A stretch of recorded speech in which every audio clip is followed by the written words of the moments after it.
Welcome to the Balanced Growth Show. I'm here with Estus and Melissa Taylor. They're co-founders of Kingdom Doers International, where they empower Christian entrepreneurs through mindset mentorship and faith-based success strategies and Christian life coaching certifications. Estes is a pastor, real estate investor, and seasoned sales trainer. He combines over 2 decades of ministry and business experience to inspire success, both spiritually and professionally. Melissa is an executive coach and NLP master trainer. She helps leaders to break through emotional and mental barriers, unlocking their full potential. Together, they host the Kingdom Doers podcast, which I was a guest or a host on, or I was a guest on. I didn't host it. Yeah. Let me correct that. Thank you guys. Just a little while ago, and where they equip their listeners for faith-driven success. Thank you guys for being on the show. Thank Thank you so you. much for having us. Yeah, we're excited to be here. Yes. I just enjoyed so much my experience at being interviewed by these two amazing individuals that I was like, you know what, I want them here on the Balanced Growth Show. I want to interview them together. This is something new we haven't done on the Balanced Growth Show in the past, but I think that our listeners need to start hearing more couples, and not just couples that are in business together, like the Taylors are, which is fine, which is awesome, and we're going to get to in just a second, but to hear about couples who are supporting each other and trying to keep balance in life through financially being on the same team. So thank you, Taylors. And we're going to get right into how in the world did you guys start this thing? What were you doing? What's Kingdom Doers International? How did you get together on this? Go ahead and give us the story. Well, I know I'll let Melissa start because Kingdom Doers International was her vision and her dream, and God allowed me to be a part of it. So maybe I'll let you get into that origin story. Yeah, so if I could give a little bit of a background before we started this, my journey was, it was, as I was telling you in the pre-show, Travis, it was really a spiritual growth journey for me that I was really resistant to at first. So I was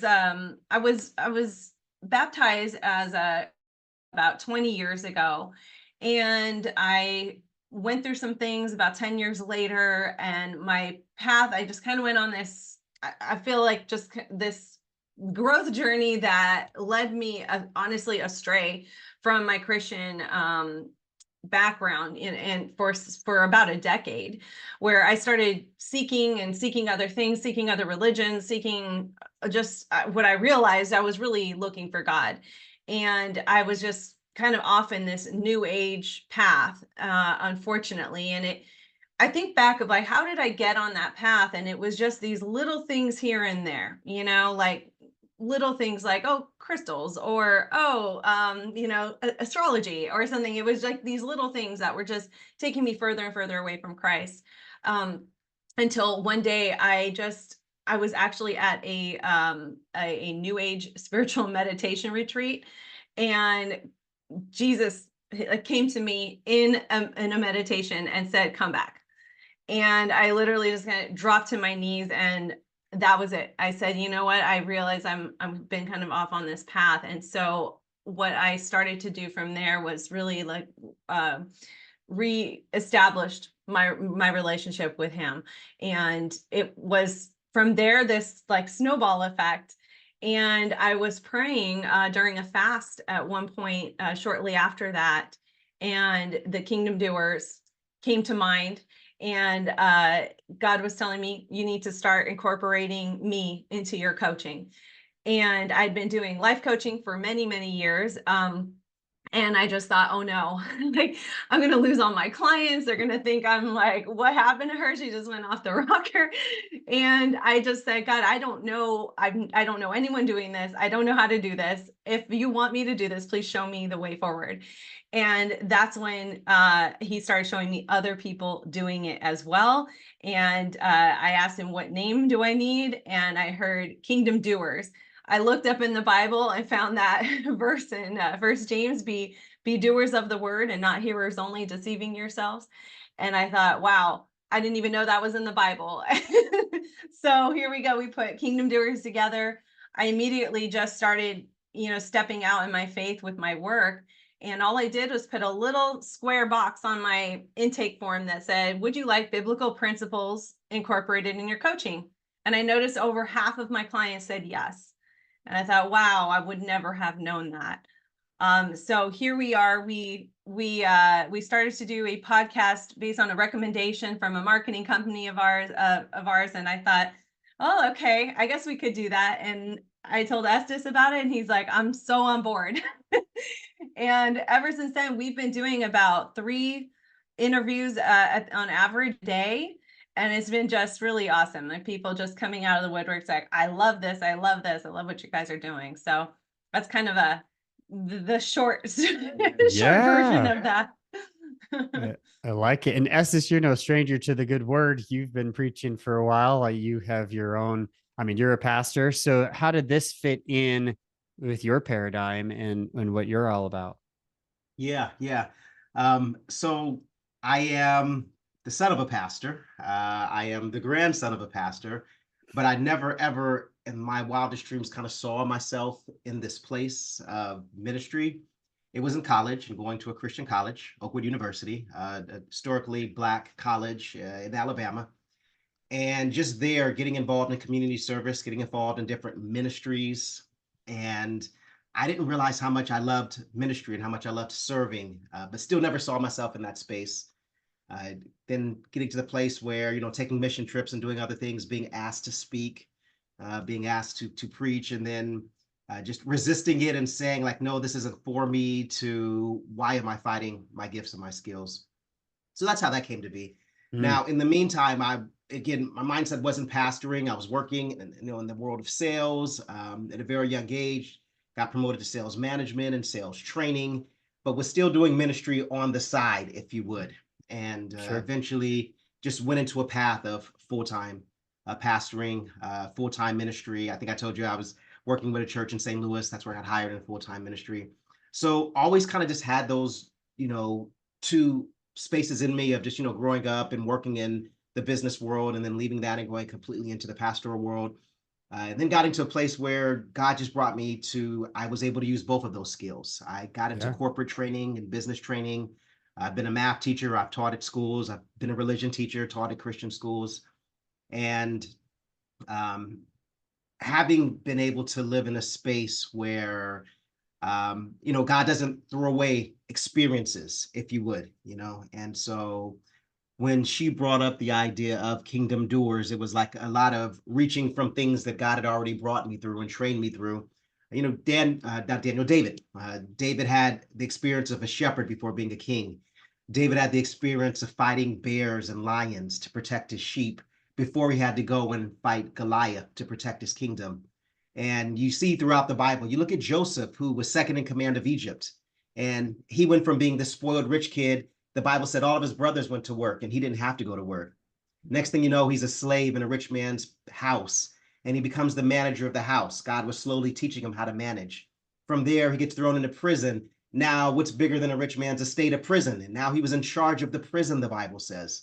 And the prison warden didn't have to lift a finger. So when he was put in charge of Egypt, Joseph was already ready to go. God had already prepared him.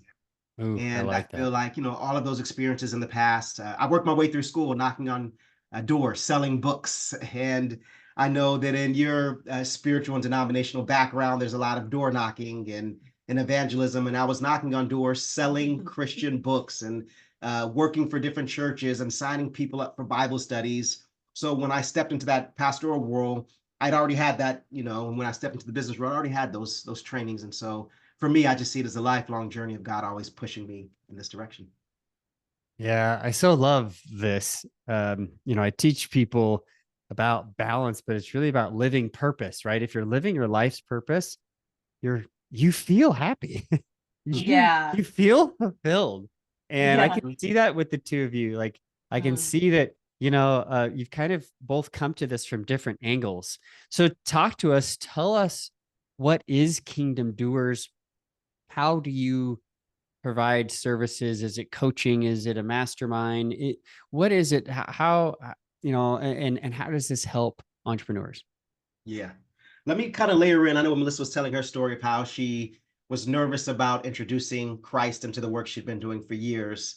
And I remember us talking about that, and you just saying like you feel called to do it, but you don't think it can be done or how to do it. And then all of a sudden, God just start putting things in front of you. We were at an event, ClickFunnels. I know a lot of people are familiar with that. It's a very, I don't use the word secular, but it's not a Christian organization. But we were at a ClickFunnels conference, and just about everybody who got on stage was very open about their faith and how God had guided them.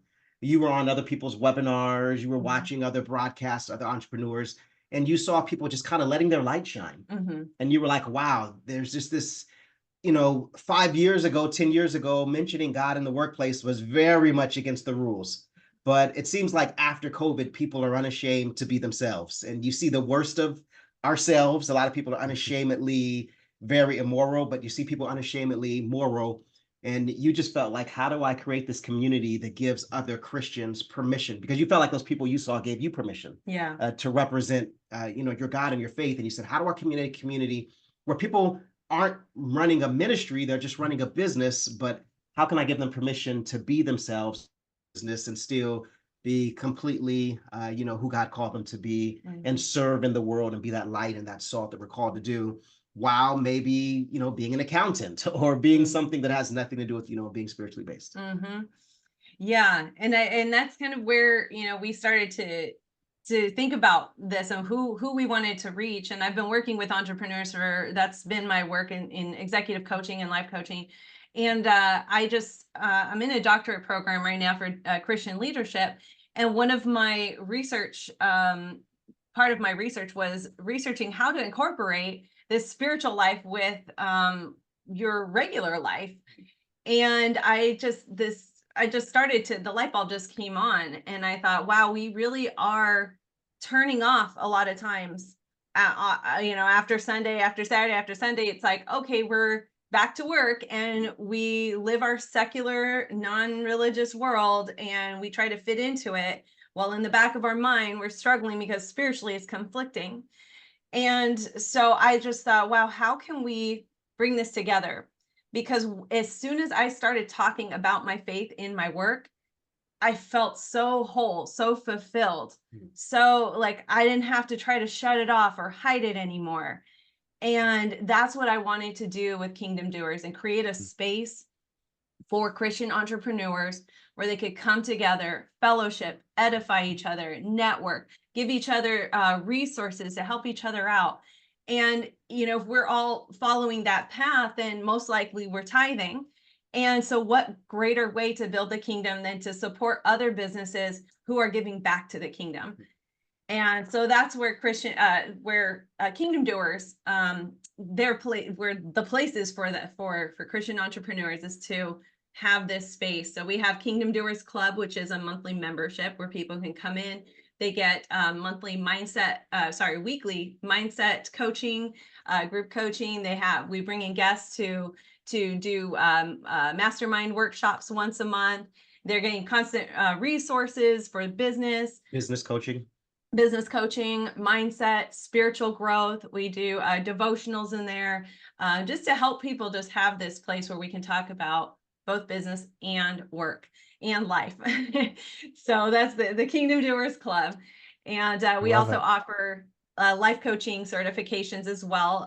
It's because I also certify other coaches, but now I'm doing the Christian coaching certification to help people incorporate that biblical, background, the biblical ties to the coaching. And so those are our main branches of our brand, and then one-on-one coaching with me as well. Awesome. I want to speak to this. It's interesting. I think this is how you and I, all three of us kind of got in contact with each other. Is I've been following Russell Brunson and ClickFunnels for, I don't know, close to 10 years probably. Yeah. And like since the beginning, and people are like, oh, you haven't seen it from the beginning. You just been a few years. No, I've been following him for a very long time. All my websites, everything that I do is built with ClickFunnels. Anyway, this isn't an ad for ClickFunnels, but it definitely is a great product.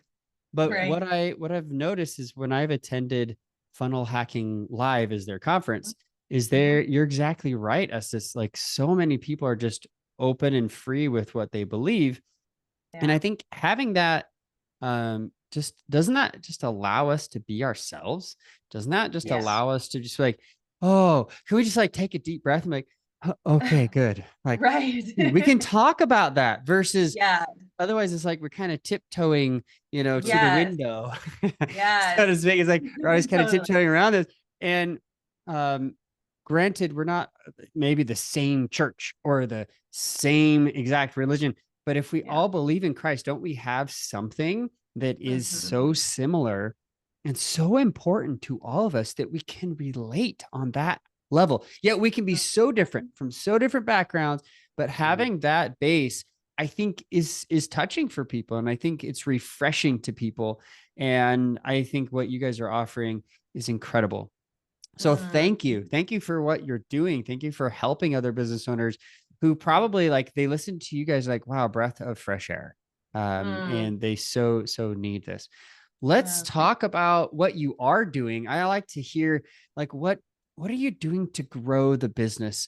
And what's actually working right now? Why are people finding you, or how are they finding you, or what are they doing, or what are you doing? Would you say if you could put like a finger on one thing that's really working today? Not, hey, this worked for us 3 years ago. This is what got us here. That's Yeah. typically what I hear from a lot of people. And they like Right. tout that. But like, what's working now? What's something that's growing the business for the both of you right now? Mm. Yeah, that's a good question. And I think that we're in a kind of a fresh place to answer this because I feel like I'm starting over in my business, and it's like, oh man, I've been doing this for 10 years and now I just feel like, oh, everything I had to start all over. I got to market to new people and it's just been a little overwhelming at times, but this is where, okay, this is a prime example of how your faith can really help you in your business, because when you give it to God and just pray like, Lord, open the doors that need to be open. Lord, show me what needs to who I need to reach, bring the people that need to be brought to us. And when you can't see right in front of you, that's where he's the lamp at your feet. Every step of the way he shows you another step, another. And so where I thought, oh, this is going to just be so overwhelming, it's amazing. We hired a marketing company, not Christian at all. I was a little hesitant because they were like, what are you doing? And who are you reaching? And what do you mean by Christian entrepreneurs? And so they were my outreach team. And I thought, oh no, I don't know if I just made the right decision. I spent a lot of money on this company. But you know what, they knew how to do their job, and they were able to do it, and they started reaching out to all these people that we had no idea were even around or existed, or businesses I had no idea they were Christian.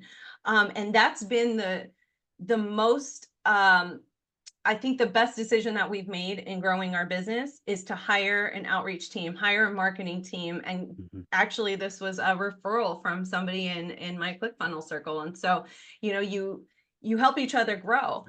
And they've been doing that. So hiring the right marketing team, because marketing, I think, is everything. And they're the ones who've been getting us fully booked every week. And so that's been really surprisingly awesome. Yeah. Yeah. Well, it's working. I mean, it got me in the conversation with you guys. That's how we got in touch. So, and I've been Yeah. impressed with what you guys are doing. I'm like, yeah. And Mhm. I get emails and outreach like this, very similar. Hey, come and be on this podcast. I get that Mm. all the time. And Mhm. I have typically been like, nah, nah, nah. And then I saw your stuff. I was like, hold on, something's different about these guys. Yes. Mm. And I'm not saying I'm like picky. I'll be on a good podcast. But Yeah. typically a lot of the outreach is just not, they're like, you didn't even look at my profile. You don't even know who I am. You want me to Mhm. come onto this? Like, that's not even my wheelhouse, let alone the people that I'm reaching. So when I saw Yeah. that this was a good fit, I was like, oh yeah, they did their homework on me. So whatever Mhm. they're doing is working. And That's great. I also want to plug something else, that you guys aren't Mhm. doing this like all your own. You've delegated and allowed for some time freedom. So how has that helped you to delegate and hire a team to do this versus trying to do all the marketing yourself? I would say in business, and anyone out there who's just starting off in business, or even if you've been in business for a while, systems, in my opinion, is everything. I mean, uh, there's so many layers of life. Before we get on the road to drive, right? We stop and we pray, God bless this trip, take us safely. But you also got to make sure there's gas in the car. You also got to make sure you plug the navigation in. And I feel like sometimes you can over spiritualize things, sometimes you can under spiritualize things. But I think systems are everything. And like I said, I've done a lot of business coaching. And that's something that I've coached people on for the longest, setting up systems. You want to scale your business. A great book, E-Myth, if you've ever read the E-Myth. I mean, a tremendous book of how to go from working, in your business to working on your business, and having the ability to scale, having the ability to delegate does give you the ability to do the work that you're called to do. And me being a pastor, I got to go back to the Bible. You see Moses, and he led the people out of Israel.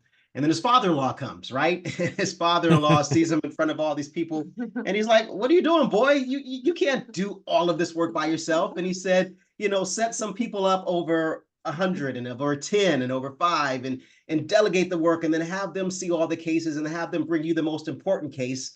Because as my son-in-law, right, I'm imagining he's thinking, you got to take care of my daughter and my grandkids. And how are you going to do this? And so setting up systems is something that we see even as a biblical model. You didn't flip to the New Testament in the book of Acts. And the disciples got to the point where it was like they were mitigating over the bread distribution, the book of Acts says. And it says, set up men to do this and deacons so that you guys can focus. And so just that part of setting up systems. And so when you said delegating part of that work, I think if you're going to be successful and grow your business, it's going to get to the point where you have to lean on others, where you have to then give part of it away. And sometimes that's just getting the right software. For some people, the only systems they need is software. It could be hiring a team like we did, outsourcing. But just putting and building the right people around you so that you can do the work that you were called to do and not have to worry about all the work around what you were called to do. Nice. Nice. Well said. I was coached by a gentleman, one of my first coaching experiences with a gentleman who was Michael Gerber's, one of his very first coaches of the E-Myth. And he said, like, systems are everything. And I know, like, you said earlier, Melissa, marketing is everything, and marketers will say, marketing is everything and everything is marketing. Yeah, true. They do say right? that. They say that. They own that. They own it. But I will tell you, I believe exactly, Estus, what you're saying. Systems are everything. And you brought up a really good point. And I see this all the time. I've used this in the past, but Moses' father-in-law was helping Moses avoid burnout, right? Moses was burning out, visiting with everyone. Moses is not God. Moses was a prophet, but he was a person, and he had only so much capacity. And he could see that Moses was just getting depleted. And there's thousands of people that Moses couldn't serve. So they're getting frustrated. But and they're a bunch of complainers too. Yes, like they're complaining about it. They're like, and that's the children of Israel through the story of the Bible. But anyway, what I find too is, like, when we don't employ systems, it's not just us who burn out, who are unable to take care of ourselves, which is so important that we do. Obviously, this is the balanced growth show. This is not just the marketing growth show or marketing secrets, right? This is balanced growth, but also the people that we serve. We can't reach everyone, but imagine if we had systems, like whether we delegate it or we completely shore, that model, like marketing, like what you guys are doing, completely offload it to an entirely different company. There is freedom there, and you can now reach more people than you could ever imagine. So I love this. I love talking about this. Alex Hermosi just posted today. He was saying, hey, these are the things that I specifically tell people in their first 90 days of business. Like, number one, follow instructions. 2, when you reach something you don't understand, Google it. Then when you figure it out, post it, because others have probably struggled with it. And then he goes on to eventually say, like, then systematize it, right? So yes, as business owners, like, and entrepreneurs especially, like we pave the way, don't we? Like trying to Yeah. invent things, trying to create new things, but then document it, systematize it, outsource Mhm. it, delegate it, or at least, in my Yeah. opinion, like get to the point where you can at least minimize it so that Yeah. majority of that activity can be done by someone else, and you can just show up and do the most important part of that. It's needed. I Yes. appreciate this. Yeah, Yeah. most. And if I can add something as well to Yeah. that, to also know, know when it's time to sit in that growth period. Some people might be watching or listening saying, well, I can't afford a team yet, or I can't afford this, I'm just starting out. And I've been there and it's really frustrating. However, I learned how to do so many things on my own that now I can delegate so much better because of that growth time period for me, where I had to build all my own funnels. I had to do my graphic design. It was out of survival. I had to do all these things. I had to know how to market. And so by me, it's sitting in and not sitting in there too long, but sitting in that time period of growth and just going, okay, well, this is a time for learning.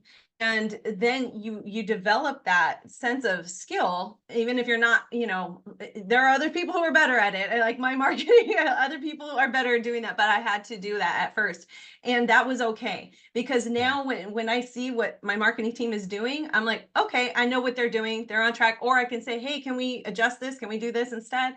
And so there are times when it's like, let's be okay with that place.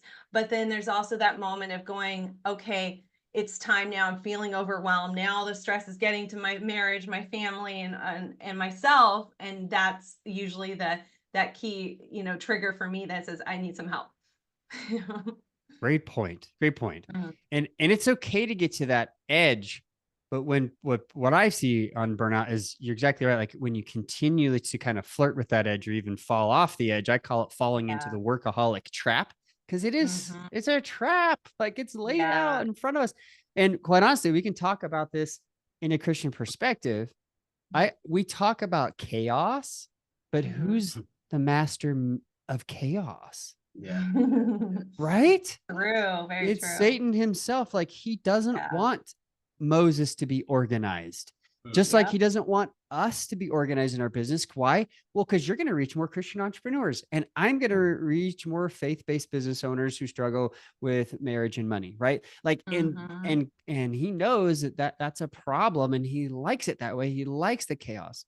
So while the Yes. world is pushing us to chaos and overwhelm and AI everything, and again, I'm not anti-AI, but Mhm. there are things that we get kind of pushed to our limits on everything that we're trying to do in our business, in our life. And then we put off praying, we put off Mhm. reading and So studying the good true. word, meditating. Like, what are the things we do? We put off the things that feed our spirituality first. This is what I see the most. And quite honestly, when I meet with business owners, this is what they're telling me. Like, the most of the time, they're struggling, not feeling balanced because they don't feel connection with God or their family Mhm. anymore. Mhm. So Yeah. That I makes so see much what, sense. yeah. Mm. Let me, obviously, as I mentioned, this is the balanced growth show. So growth in business, great. This is a good lead into balance. And I'm sorry, I've been preaching a little bit too much here on my own show. I should be interviewing you guys. It's been helpful for me. I'm enjoying it. Yeah. um, so this is so great. This is why I love. I love interviews. It's like just go back and forth. But Yeah. on the balance side, as I've talked to you guys about balance, I found that when married couples can be there for each other, they don't have to be in business together like you guys are. But that said, you are in business together and you are Mhm. co-founders of Kingdom Doers International, which is phenomenal. But that said, what I've found, and the research shows, that when you're on the same team financially, it actually prevents you from falling into the workaholic trap. Mm. And you're able to, help keep each other somewhat accountable. I don't like the ball and chain. Oh, you're Yeah. married. Actually, I see it a totally different light. I have someone that has my back Mm. 24/7. Yeah. And, probably the biggest thing that couples, deal with and fight about when they're not on the same team is money. Honey, So let's yes. go there. Let's go there. What Mhm. are you guys doing in a, strengths-based, growth mindset here? What are you doing to help support each other, in your marriage and with your money? Well, let me challenge something you said, if you don't mind, if I can come on your show and challenge you. Amen. Go for it. You said that couples don't have to be in business together, even though we are. And I would like to say that the only way to be successful is being in business together. Now, maybe one person works here and one person works there and they don't work together, but as a family, you are in business together. And so let's say one person is working and the other person chooses to be the homemaker or the stay-at-home parent. You're in business together.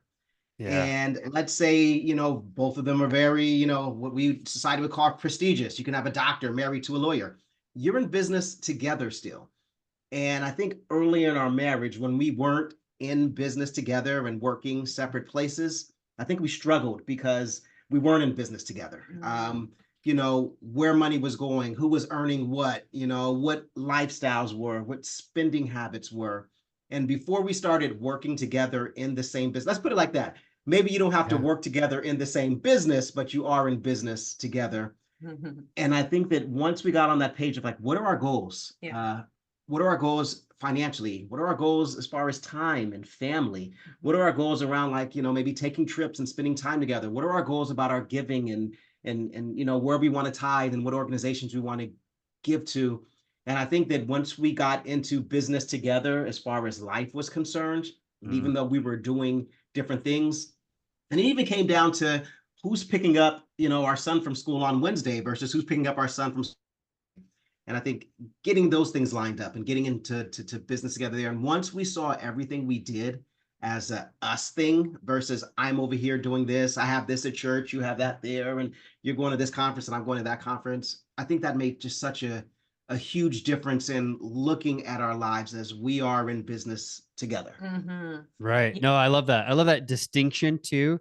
And I think that's what I was trying to get at as well. I think we both got there, but you said it better. And that was like, maybe not on paper, like you're the business owner, you're joint, co-founders, but that life is the business you're talking about. Like, are you on the same team, Mhm. supporting each other? I love this, that Yeah. you have goals together, that you're on the same team, you're talking about schedules, that you're Mhm. concerned about each other. Wonderful. Melissa, what would Mhm. you say? Yeah, I would say I would definitely agree with Estes, and that was a pivotal moment for us when we realized we were working apart, and we really struggled. Honestly, our first year, we really struggled with meshing our lives together. I mean, we got married kind of older. We already had our own established systems within ourselves, and we come together and I'm like, wait, you want this, and I want that. Like, well, how is this going to work? And there was a time in the beginning when I said, let's just keep our finances separate because I'm just Mhm. used to the way that I do things. You used to the way you do things. And we kind of went through, during it, we met during COVID and shortly after we got married, 2021, and things were starting financially, he lost his job and he started struggling financially. And I had no idea. And we sat down together one day. We were talking about something we wanted to do financially. And he was like, look, this is the place I'm in. And we looked at our finances and I told him, I said, I never want you to struggle alone. I didn't realize how much you were struggling. And then there was a time where reverse, and I was in that position. And we just realized we were, kind of going our separate ways in finances. And so we sat down together one day and we said, look, we're a team. Let's tackle this together. And imagine, this is how powerhouse couples work. Like you don't just like you have one person's effort, you have two efforts, and you have your role and I have my role, and we're like going to tackle this together and be a team. And that's when we got on the same page with everything. We got I think it's Rocket Money is what we are using with the app. We put all of our accounts into there. You can share your accounts with each other, and so now we see our whole financial picture in one place. And that's where we go, okay, here's our goal. Now we need to, we want to do this. Here's what we have all together. And so that was exactly it. Just realizing we are in business together. I love this. Love this. So your unique situation or your remarriage and, I hear a lot of people, they struggle with like kind of like the number one thing I see. I watch a lot of these Instagram reels to see what people are throwing out there to the Yeah. masses, because I want to know what am I up against as I'm trying to help people with marriage money. Like, what are other quote unquote influencers saying? And a lot of times they give really bad advice, especially like in these quick reels where they're just trying to get attention and they're just trying to get followers. I don't really care about the followers. And quite honestly, I saw something really cool about Christ the other day. Either did Christ. Christ didn't go out there self-aggrandizement of follow me, millions of people. He started with, 12 really important relationships. And he loved them so much that they couldn't help but, even years after he had died and rose from the dead and left the world, that they kept it going. They started Christianity, right? Like, it was incredible to me to realize that. And I'm getting chills thinking about it. But I think the world has got it completely backwards of like, let's get as many followers and likes and just to tell false truth. So I look at the things that are out there and I'm like, one of the things I see all the time is, oh yeah, you don't need to be, in the same bank account or have the same money. Absolutely false. Can you have separate bank accounts? Sure. But you should still be able to view, have access, and see that. Now, the only time that I see this as an issue is when people come into a marriage or remarriage when they have assets that maybe they're concerned that with children, like who's going to inherit what.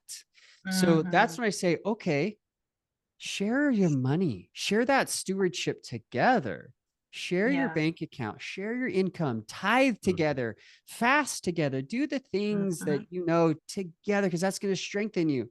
But if you're concerned about your kids, well, then make sure you have the assets tied to, wills and trusts that can, when you're gone, that they can have a place for it to go.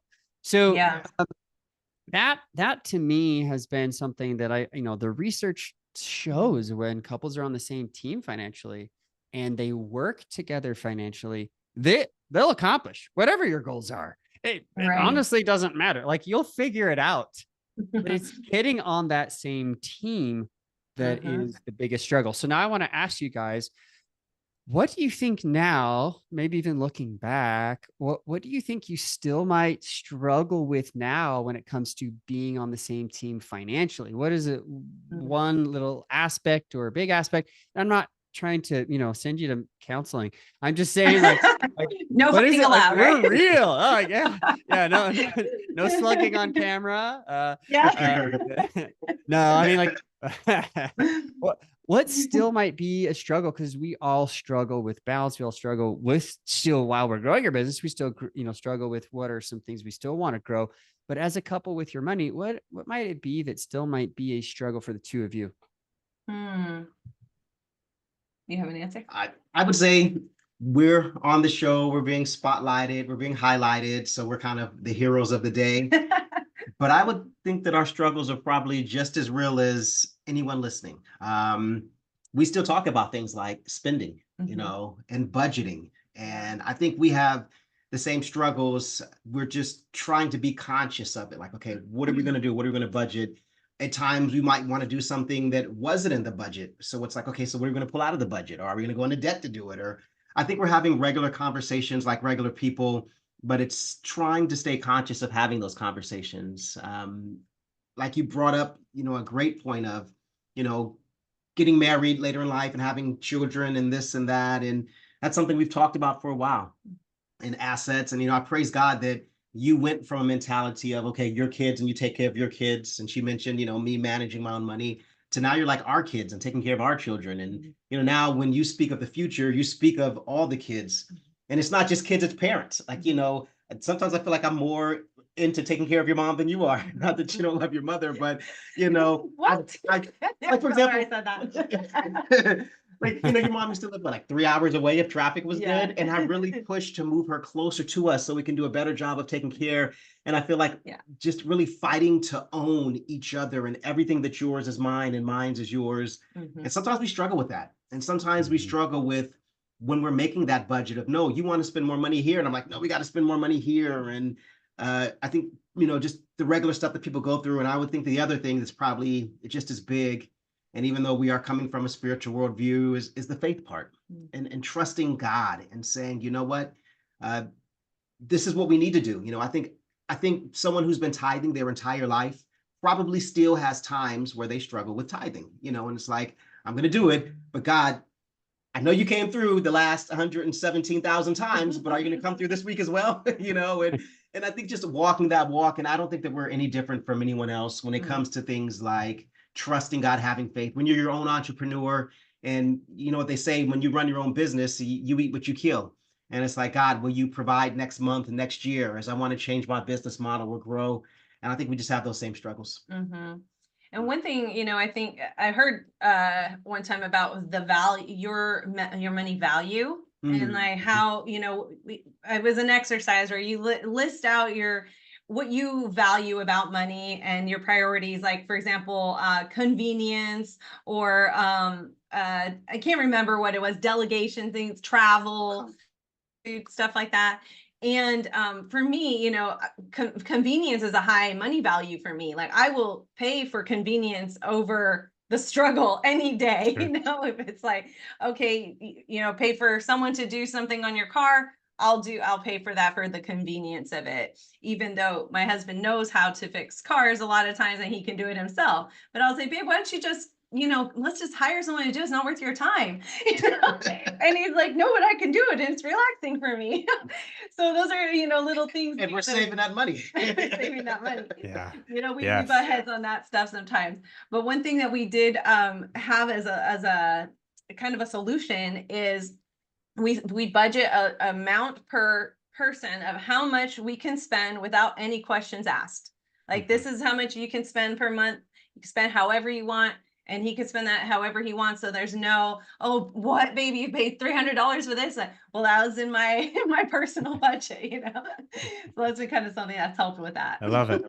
You know, as a financial advisor, my previous role as a financial advisor, we actually had these conversations because all of a sudden we're taught about investments and taxes and insurance and legal questions. And then we start to meet with couples. And the thing they didn't teach us to do is how to counsel couples. And so we come back to these meetings. It was a challenge. We're like, why do we start? Like, we feel like therapists, but we don't know what we're doing and we're not trained. And it was the funniest thing. And I remember one of the guys who've been doing this for 30 plus years was like, we call it mad money. So what you just described, Melissa, is mad money. And that is, if you don't give, you know, your spouse and yourself some mad money, then you're going to be mad. Then she's going to be mad, you know? And so it's like, you might as well just say, hey, this is the amount. So I love that. I love that both of you are being super real right now, because people need to hear this. They need to know, like, oh yeah, we struggle with that too. Most couples that I have coached over the years and advised, they have differing views about their money values. And Melissa and Estus, you both brought this up. Like, you talked about, like, well, Estus wants to work on the car. And quite honestly, when it comes to business things, I personally coach this way. Like, if it's business, delegate the things that are in your top 3 because it's business.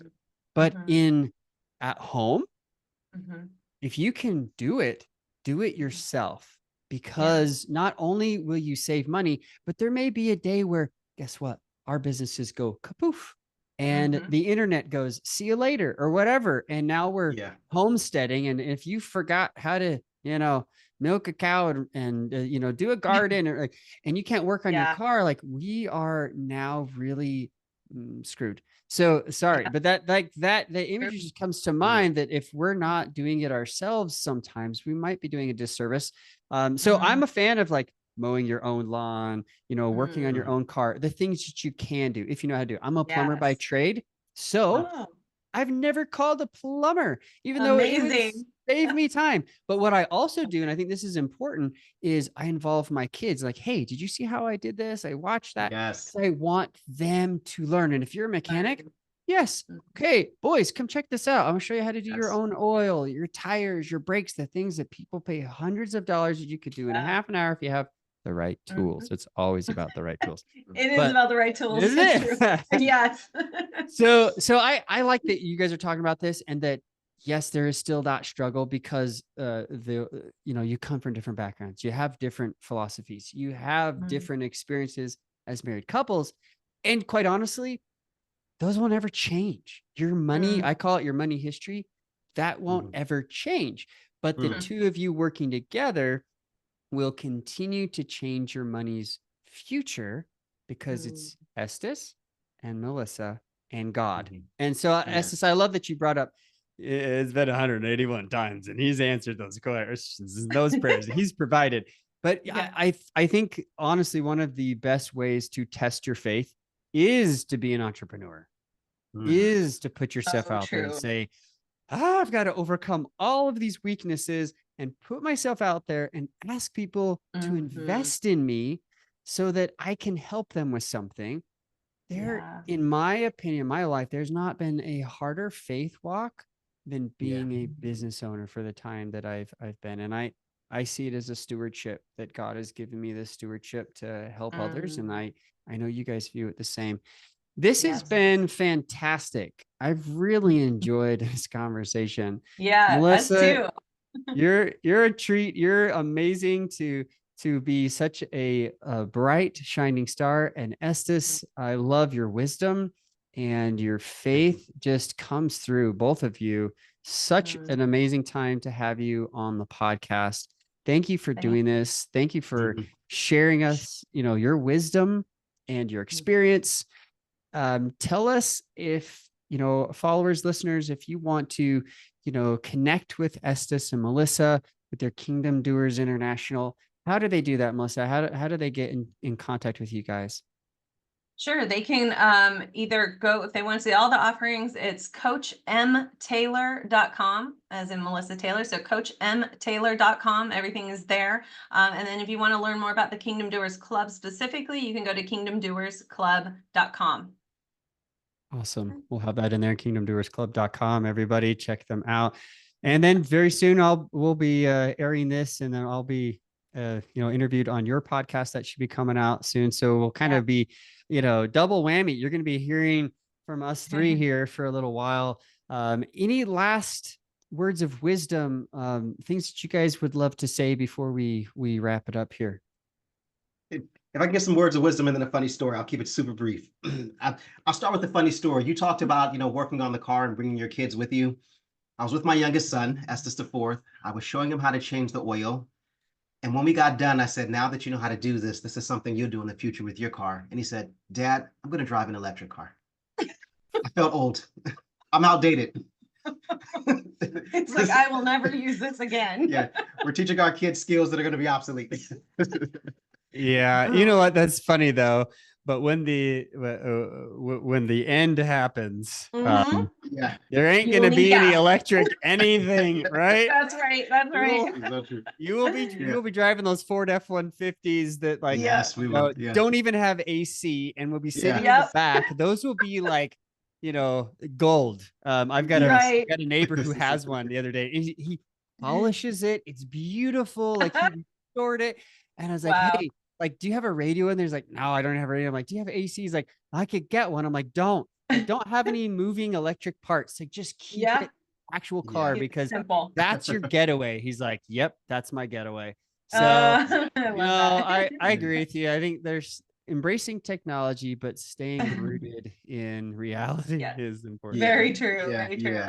Well, let me quickly just say these words of wisdom. There's something that we do. I call it stealing time.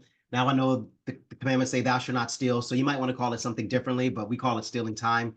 And it's how do we, especially with balance, how can we do both and? For example, we just got back from a trip in Florida. while we were in Florida, we were working and doing the podcast. The fact that we work together and we spiritually, have that component of our lives and business. So at times when we're praying about life, we're also praying about business moves. And how can we steal time? How can we have what's a huge priority to us, family time and work time at the same time?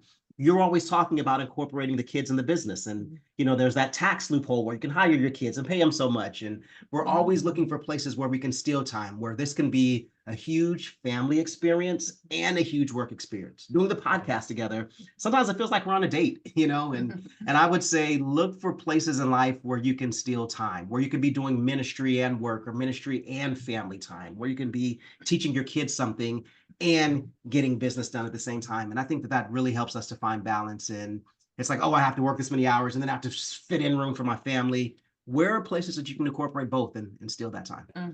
Yeah. And then to add to that too, something that is cliched, but it works is, the family that prays together stays together.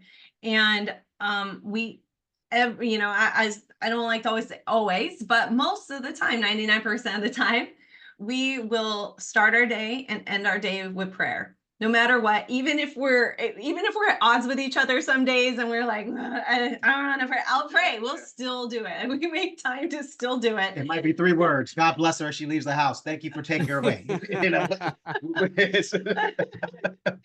And even in those moments, God bless our marriage, bless our business, and bless our family, and it's so simple. But as long as you keep God at the forefront of your business, of your life, of your marriage, He will lead your steps. He will provide, and He'll provide a way for you. And that's something we've always had faith in, and He never fails in that. So I highly recommend, if you do one thing at all, spend time with God every day, and He will order your steps. Wonderful. Thank you for the words of wisdom, your stories, your presence, and for listening, everybody here in the Balanced Growth Show. Signing off, and have a fantastic rest of your day, Taylors, and everyone else. Thank you for just being the audience that you are, and knowing that we care about you and we're here to help serve you.